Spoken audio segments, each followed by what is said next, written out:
and believe me, it's aggressive, much more aggressive than the common wasp. An attack is not only terrifying, it is potentially lethal. Now, one little girl who's lucky to be here is 4-year-old Sophie Cousins.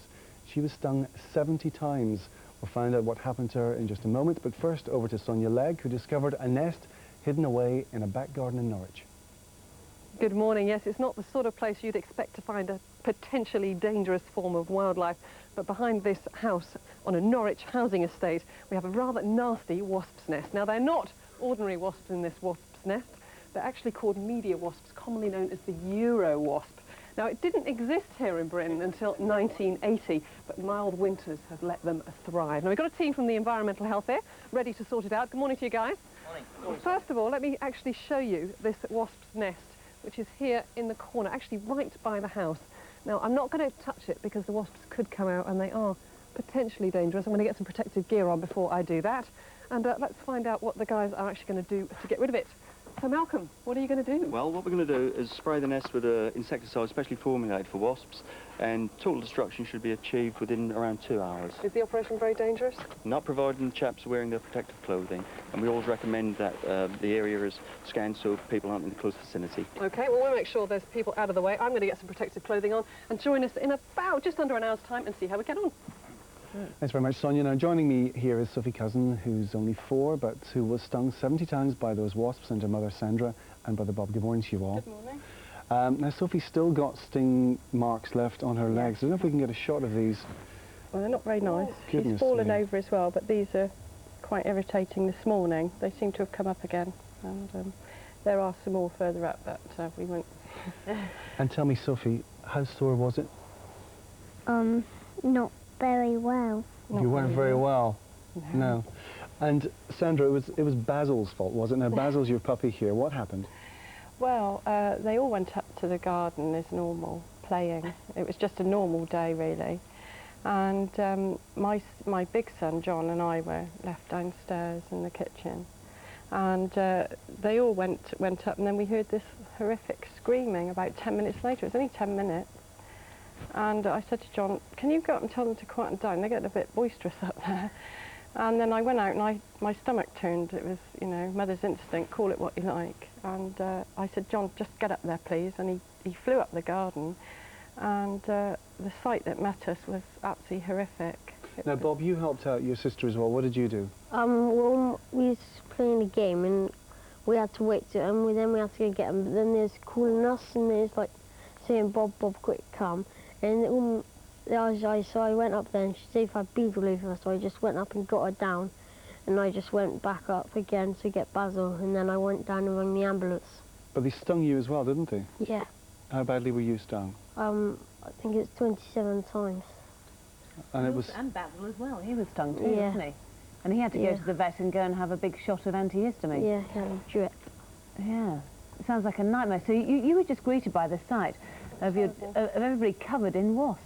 These killer wasps that we've got here, which, as we can see, you know, just making sure they're actually sort of secure in there. There's a lid on that, believe me. These are larger than the normal one. They originally came from the continent, and there's a plague of them now in Britain. I don't know, we don't want to show them too much because Sophie, I know, is not too happy about seeing wasps again, as you can understand. Jeremy Booth, Dr. Jeremy Booth, is with us on the sofa as well. What is the antidote to this? Is there anything you can do if you do get stung that can actually alleviate the pain dramatically without having to go to hospital? Yeah, there is. Well, if you're stung once by a wasp, it's terribly painful, and the reason it's painful is a wasp sting causes the tissues to release something called histamine, and histamine's a chemical that's very painful. It irritates the nerve endings, and so the best thing to do if you're stung once is to bung on some ice. It can be frozen peas, it can be crushed ice, put in a tea towel, put that on straight away, and then to rub on some antihistamine cream. It's a very good idea if you're going out for a picnic in the countryside to take some tube of antihistamine cream with you in the picnic bag. Don't confuse it with the salad cream, but I mean, you've got to take it and rub it on.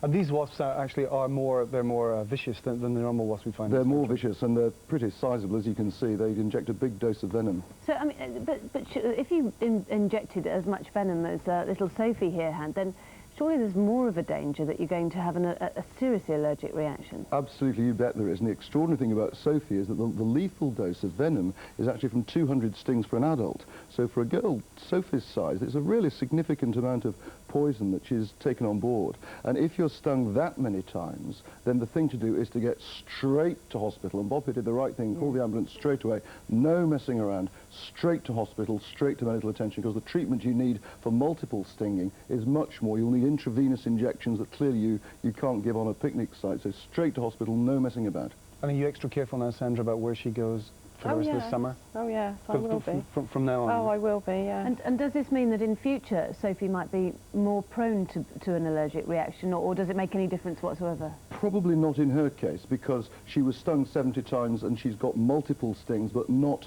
she probably didn't have a gross allergy.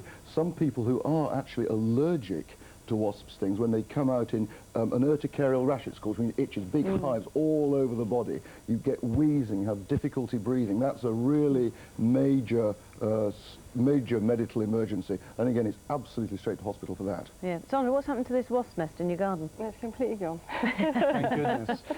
Just checking, and Basil's having a fab time here in the studio. And he's okay now as well, yeah? Yes, he's absolutely fine, thank you, yeah, it's fine. Great. Thank you all very much. Thank you.